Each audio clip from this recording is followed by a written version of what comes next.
আনুমানিক খ্রিস্টীয় সপ্তম শতাব্দীর মাঝামাঝি বাংলা ভাষায় সাহিত্য রচনার সূত্রপাত হয়। বর্তমানে বাংলা সাহিত্য বিশ্বের একটি অন্যতম সমৃদ্ধ সাহিত্যধারা হিসেবে পরিগণিত হয়ে থাকে। এই প্রজন্ম ধীরে ধীরে সাহিত্য চর্চা ভুলতে বসেছে। রবীন্দ্রনাথ ঠাকুর, শরৎচন্দ্র চট্টোপাধ্যায় সহ বিখ্যাত সাহিত্যিকদের গল্প নিয়ে বাংলা সাহিত্যের সাথে নতুন করে পরিচয় করাবে ওএসএফ প্রোডাকশন হাউস। ইতিমধ্যেই কলকাতা সহ বাংলার বিভিন্ন প্রান্ত থেকে অভিনেতা অভিনেত্রীরা অডিশন দিয়েছেন এই প্রজেক্টের জন্য। খুব শীঘ্রই নির্বাচিত অভিনেতা অভিনেত্রীদের নিয়ে শুটিং হবে। আগামী বছরের শুরুতে ফ্রেন্ডস টিভির পর্দায় আসতে চলেছে 5 দিনের সাহিত্য। নির্বাচিত বিখ্যাত বাংলা সাহিত্যের গল্প অবলম্বনে 5 দিনের ধারাবাহিক পর্ব চলবে। ওএসএফ এর কর্ণধার শ্রীদাস বলেন, ওএসএফ এর দীর্ঘ 15 বছরের পথ চলা দর্শকদের ভালো ভালো কাজ উপহার দিয়েছে এবং নতুন পুরনো সকল অভিনেতা অভিনেত্রীদের কাজের সুযোগ করে দেবে এবং ভবিষ্যতে আরো ভালো ভালো কাজ তারা করতে চায়। এদিন ওএসএফ এর স্টুডিওতে আনুষ্ঠানিকভাবে গণেশ বন্দনা করে শুটিং এর শুভ সূচনা করা হয়। শুভ মহরতে উপস্থিত ছিলেন ওএসএফ এর কর্ণধার শ্রীদাস, ফ্রেন্ডস টিভির সিইও চান্দ্রিয়া ব্যানার্জি, পরিচালক সুদীপ নাগ, প্রলয় সেনগুপ্ত, অভিনেতা মানিক সিংহ, সুজয় পান্ডে, সবুজ বিশ্বাস, প্রিয়াঙ্কা দে, বিজুলি সরকার সহ ওএসএফ এর অন্যান্য সদস্যরা। অ্যাকচুয়ালি আজকে আমাদের মহরত হয়েছে। আমাদের প্রথম অডিশনের পর্ব আমরা শেষ করেছি। আরও কিছু জায়গায় আমরা অডিশন নেব। আজকে আমরা আনুষ্ঠানিকভাবে শুভ দিনে আমরা মহরতটা করলাম। আমাদের প্রোডাকশন হাউসে সামনেই আমাদের 15 বছরে পালিতে চলেছে হাউস। তো তার আগেই আমরা একটা মহরত করলাম। নতুন বছর নতুনভাবে আমরা শুরু করতে চলেছি পুজোর মাধ্যমে। আর অনেক কিছু বাধা, অনেক কিছু বিপত্তি, অনেক কিছু বাদ দিয়ে সেটাকে অতি জয় করে আমরা আজকে নতুনভাবে কাজ শুরু করলাম। 5 দিনের সাহিত্য। এটা একটা সাহিত্য গল্প, সাহিত্য বেসিক গল্প আমরা নিয়েছি। শরৎচন্দ্র, রবীন্দ্রনাথ ঠাকুর এরকম টাইপের কবি সাহিত্যিকদের গল্প নিয়ে আমরা করছি। 5 দিনে গল্পটা করছি। কোথায় দেখা যাবে? সোম থেকে শুক্র ফ্রেন্ডস টিভিতে চলবে 5 দিনের সাহিত্য। এখানে নতুন পুরনো সবাই এখানে কাজ করছে। আর এটা ভবিষ্যতে পরবর্তীতে চিন্তা আছে আমাদের সিরিয়াল বেসিকভাবে ধারাবাহিকভাবে করার পরে সেটাকে আমরা ফিল্ম আকারে লঞ্চ করবো মার্কেটে। কারা কারা রয়েছে এই প্রজেক্টের সাথে? অ্যাকচুয়ালি এখানে আছে বলতে এখানে নবীন প্রবীণ সবাই কাজ করবে। আমাদের এখানে অভিনেতা অভিনেত্রীরা যাদেরকে আমরা প্রতিনিয়ত টেলিভিশনের পর্দায় দেখি, তারা ধারাবাহিকে কাজ করবে। আর দ্বিতীয়ত হয়েছে আমাদের বেশ কিছু পরিচালক আছে যারা আমাদের টিভি সিরিয়ালের সঙ্গে বহুদিনে যুক্ত। তারা এখানে ডিরেক্টরিয়াল পার্টে তারা থাকছে আর কি। যারা অভিনেতা তাদের ইতিমধ্যেই কি অডিশন নেওয়া হয়ে গিয়েছে? কোথা থেকে থাকবে তারা অডিশনের মাধ্যমে বাছাই পর্ব চলছে। বাছাই পর্ব হয়েছে, ওয়ার্কশপ হবে, ওয়ার্কশপের পরে আমাদের কাজ শুরু হবে। কোথায় শুটিং হবে? এটা অ্যাকচুয়ালি সাহিত্য বেসিক গল্প যেহেতু, তো সেক্ষেত্রে আমাদের একটা গ্রামের উপরেই, গ্রাম বাংলার উপরেই প্রজেক্টটা হচ্ছে। তো ম্যাক্সিমাম আমরা গ্রাম বাংলার উপরেই প্রজেক্টটা করবো। এখনও লোকেশন আমি বলতে পারছি না বিশেষ কারণের জন্য। বিভিন্ন জায়গায় হতে পারে। জায়গাতে আমরা শুটটা করবো।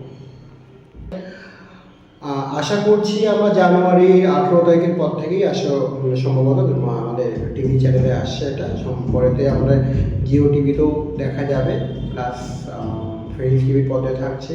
আরও অন্যান্য সাইটে আমাদের এই প্রজেক্টটা সবাই দেখতে পাবে। নতুন কাজ ফ্রেন্ডস টিভিতে দেখা যাবে। তো 5 দিন কোন সময় দেখা যাবে?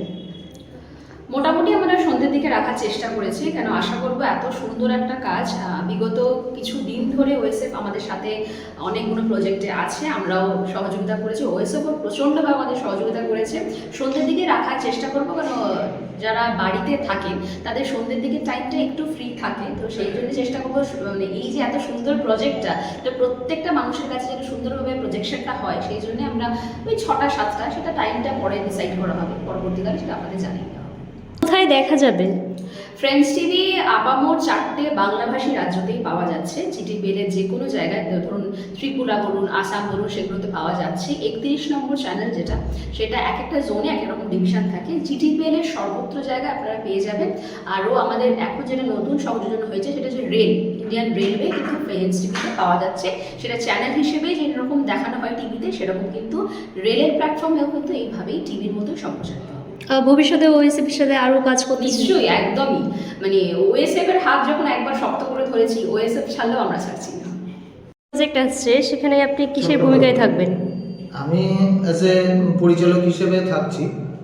আর আজকে এই শুভ মহরতের মাধ্যমে দিয়ে পুজো হয়েছে এবং সেই সূত্র ধরে আমরা আস্তে আস্তে এই কাজগুলো নিয়ে সাহিত্য চর্চা, এই মানুষ তো ভুলে গেছে, সেই হিসেবে আমরা চেষ্টা করছি যে মানুষের কাছে তুলে ধরব যে আমাদের এটা ফ্রেন্ডস টিভি পর্দায় আসছে সোম থেকে শুক্র। 5 দিনের সাহিত্য আসতে চলেছে, সেখানে আপনাকে কি হিসেবে দেখা যাবে? আমি এখানে বেশিটাই করবো স্ক্রিপ্ট রাইটার হিসেবে, আর মাঝে মাঝে হয়তো একটু পরিচালনা করতে পারি। তো কতটা উৎসাহ? আছে, প্রথমটা থেকে যেহেতু আছে, উৎসাহ তো আছে। ওয়েসেফের যে প্রজেক্ট আসছে কি হিসেবে দেখা যাবে তোমার? এখানে আমি একটি ক্যারেক্টার করছি প্রজেক্টে। তো ওয়েসেফ থেকে এর আগেও কাজ করেছি আমি, এটা ফার্স্ট টাইম নয়।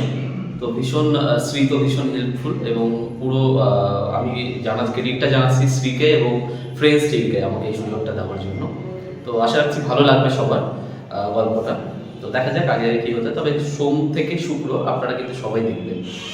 ওয়েসেফের নতুন প্রজেক্ট আসছে, কতটা উৎসাহ আর কেমন লাগছে? ভীষণ ভালো লাগছে। আমরা চাই এভাবে একটার পর একটা নতুন প্রজেক্ট নিয়ে কাজ করতে, এবং যাতে সেটা আমরা সাফল্য পাই, সেটাও আমরা আশা করি।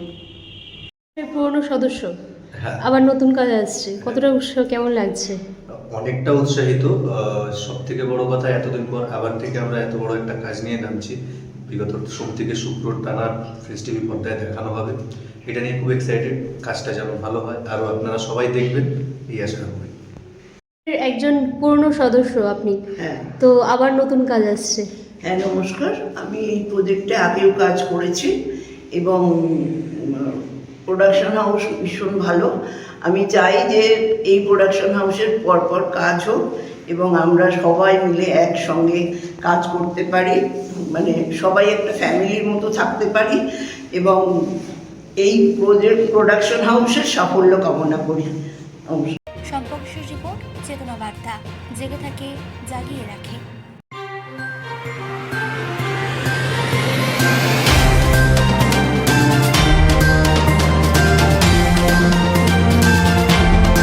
চেতনা বার্তা, জেগে থাকে, জাগিয়ে রাখে।